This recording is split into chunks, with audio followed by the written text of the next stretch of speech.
ang iyang justice Ricky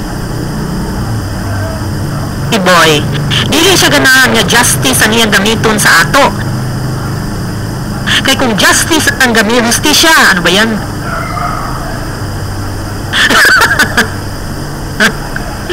Dili siya ganahan nga ang hustisya ay gamiton sa ato. Kaya ang atong mga sala, perteng dagkoa, ang nga ita pang pugutan, ang nga ita ipang balhog dito sa imperno.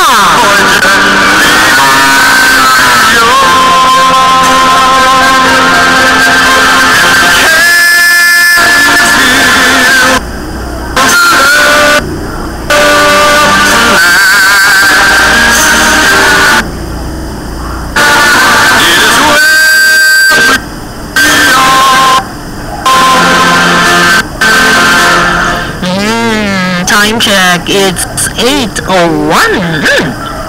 Nga daw be. Napaman ko story, friends. Saka ni, ang akong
nindot kaayo ang sounds ni Ultra John Balls. Nagpusot-pusot na sa inyong text message. Ako lang yung basahon gamay lang, ha? Ang kang Naomi, ingon siya nga. Advance, happy 2nd anniversary Radio Ultra, March 16. Oy, thank you. And siya nga, we always listen to your program, Mom. Even if I can text during your time. I love you, Ma'am Girlie Swan. Ug na ay gipadala nga Salmon 94, 18 ug 19. Gipadala ni Naomi. So, atong basahon, friends. Salmo 94, 18, and 19. Gingon siya. Nagingon ako. Nag-anam akong kahulog. Apan, gisapnay mo ako, Ginoo, sa gugma mong walay paglubad. Kung magbala ka o mag-uul ako, lipayon mo ako. I love you, Naomi. O nag-text po si Estela Libyukan of Libuna, Bukidnon. Ingon siya, naganahan jud mi mamati sa imong program. Nice jud kaayo. And I thank God. I love you, Mom. Estela Libyukan of Libuna, Bukidnon. Uy, napagid ang kang PPY. I'm listening, Mom. Very good. PPY. Fofoy. Anyways, friends, naman man yung daghan, pero naman kay story. So, murag, ako lang i-mention gamay si Nanay Asun, si Grace Anyora, si Nay Meding, si Raul Juarez, ug napay mga ngala ang mga telephone numbers nila si Francine Galiano, si Josabel of Bohol. So di lang ako mabasa karon friends ha. So niya natin sa atong story nga si Saint Benedict.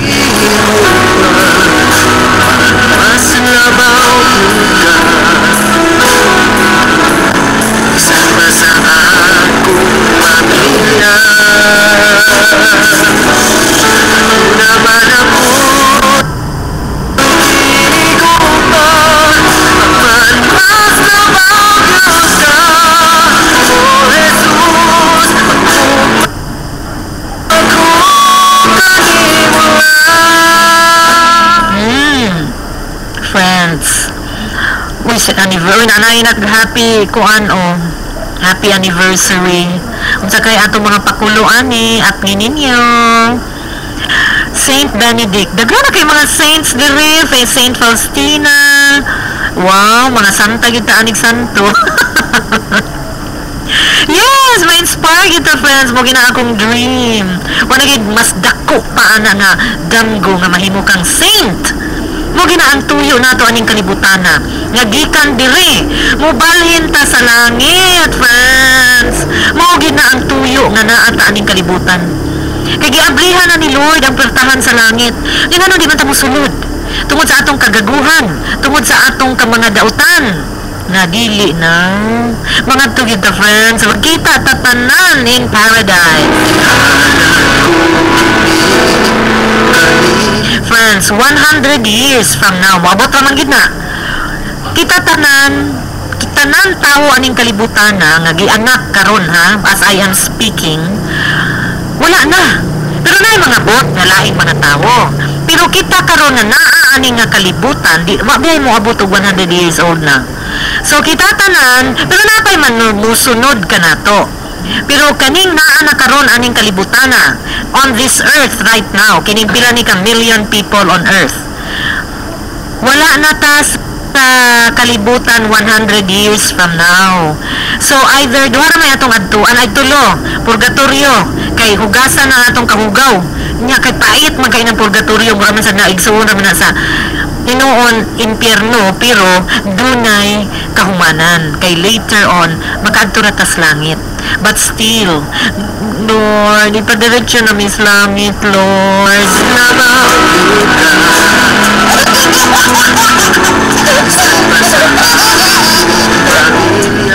Yes, Lord. Naman ako'y igupan mas nabagyos ka o Jesus ako kanimula.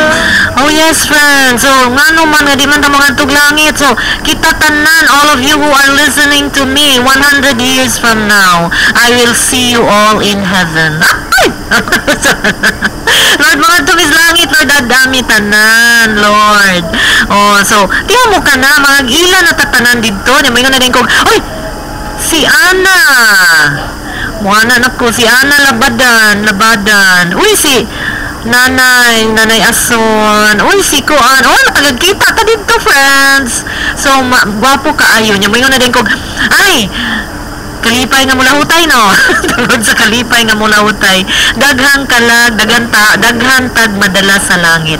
Okay, puro man saints ang akong ipang-istorya diri. Syaro dili ta ma-influence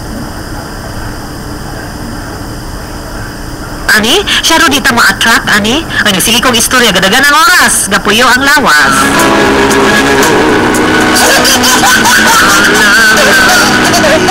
So niya na si Benedict, friends, di ba? Nilakaw man siya, gigahawa siya dito sa monastery. Okay. Tiyan mo ba gipainom naman siya adtong poison? May gani kay pagpray niya nabuak ang baso nga gisudlan sa poison.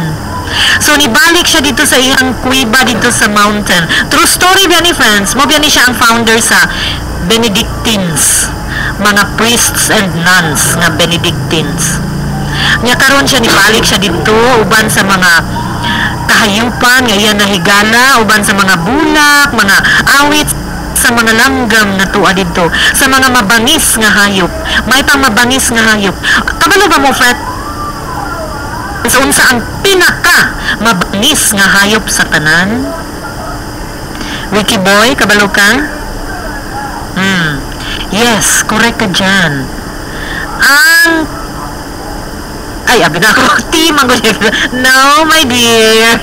Friends, ang pinakamabangis nga hayop, ang T-A-O, ang tao. Kung wala kuno ta na tudluan na edukar, ug wala ta na civilized, ug wala tay mga social networking, ug wala ta na tudluan og social unsaon nato pag dala sa atong isig katawo kanang mga good manners and right conduct, mabangis kita ang pinakamabangis nga hayop. Ang tawo, kuyaw kay ning tawo mapatay og pila ka libo, isa ka tawo makapatay og thousands. Agree, Ricky Boy? Oh, see? May gani kay kita na po nagtudlo sa atong kaugalingon nga. Okay? Mag-eskwela ta aron maedukar ta unsa ang good manners and right conduct. O lain na sa niya akong giwali. Imbis ga story na ko diri na unsa naman ni.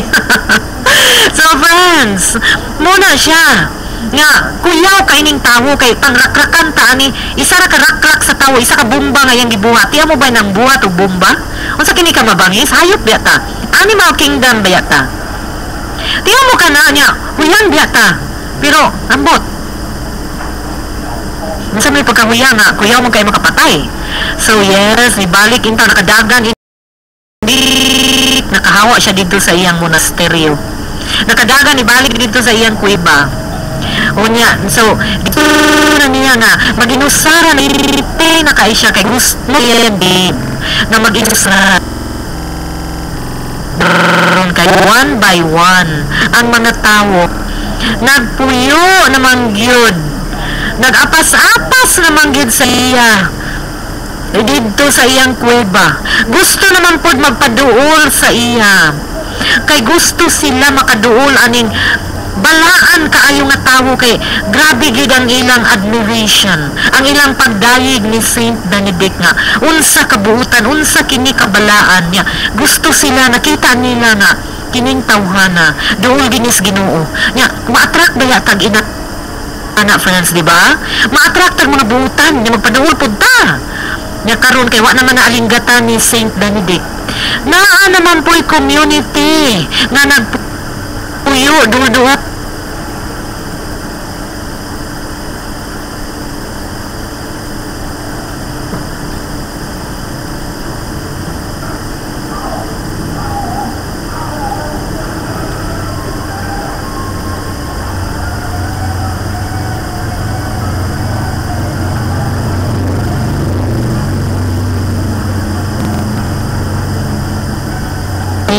ni spread naman, naabot naman sa Roma, nangabot naman dito sa mga nobles of Rome, nakaroon ang ilang mga tao, mga Roman gentlemen, karon nakahuna-huna naman sila nga ipadala ang ilang mga anak dito kang Benedict aron matudluan nila niya.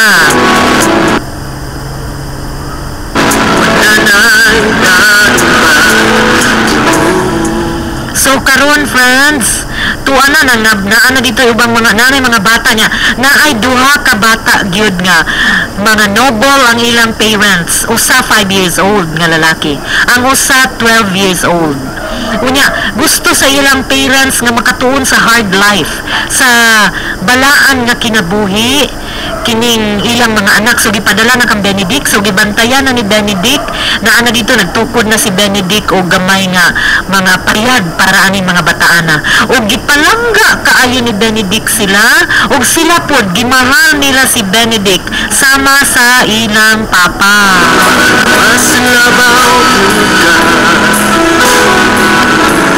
sama sa akong pamilya. So kini mga hantod duha na lang kabata ang nabilin friends. Unya happy kaayo ning duha ka bata didto ang ilang adlaw, magdagandagan sila dito sa mountain. Unya nga healthy kaayo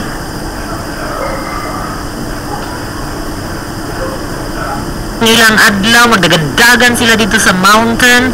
Unya, nga healthy kaayo sila, friends. Unya, na din sila yung mga lessons, gitudluan sila ni Benedict, o mga prayers. Apil na po ang mga anak dito sa katong mga tao nga nagpuyo dito dool kang Benedict. So, happy ilang community, friends. O Jesus, ang ako. Uy, time check, it's 8:15. Uy, Auntie Patty, thank you for texting. Og, naminaw ko no si ex-mayor Melet. Anyway, friends, so mauna to. Naglabay ang mga